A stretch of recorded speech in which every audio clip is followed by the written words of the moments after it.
विधानसभेतल्या पराभवानंतर महाविकास आघाडीमध्ये वादाच्या ठिणग्या, टीका करताना मविया नेत्यांकडून एकमेकांवर चिकटफेक। जागा वाटपाच्या गोळाचा काँग्रेसला फटका बसला, अनेक नेते बैठकीला उशिरा यायचे, आम्हाला कुठलंही प्लॅनिंग करता आलं नाही, विजय वडेट्टीवारांनी पराभवाचं खापर मविया नेत्यांवर फोडलं।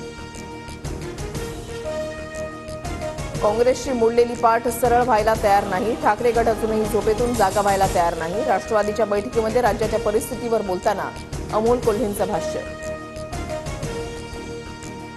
अमोल कोल्हेंनी आम्हाला सल्ले देण्यापेक्षा स्वतःच्या पक्षाकडे जास्त लक्ष द्यावं, काँग्रेसवरील टीकेला विजय वडेट्टीवारांचं प्रत्युत्तर।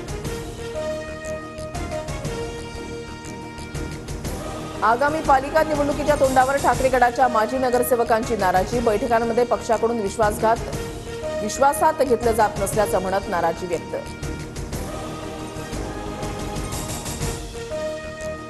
उद्धव ठाकरेंची आज पत्रकार परिषद, बाळासाहेब ठाकरेंच्या राष्ट्रीय स्मारकाची माहिती देणार, बाळासाहेबांच्या स्मारकाचा पहिला टप्पा यशस्वीरित्या पूर्ण।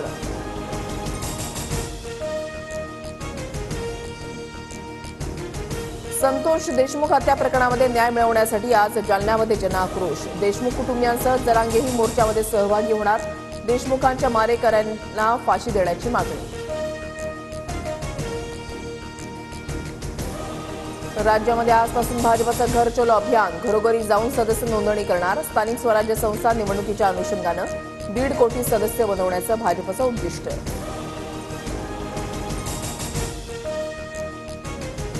पुण्यात होणाऱ्या हत्यांमुळे उपमुख्यमंत्री अजित पवार पोलिसांवर नाराज, वरिष्ठ पोलीस अधिकारी कमी पडतायत, पोलिसांनी आमच्या आवाक्यामध्ये नसल्याचं सांगावं, नवीन अधिकारी नियुक्त करू, दादांचा इशारा।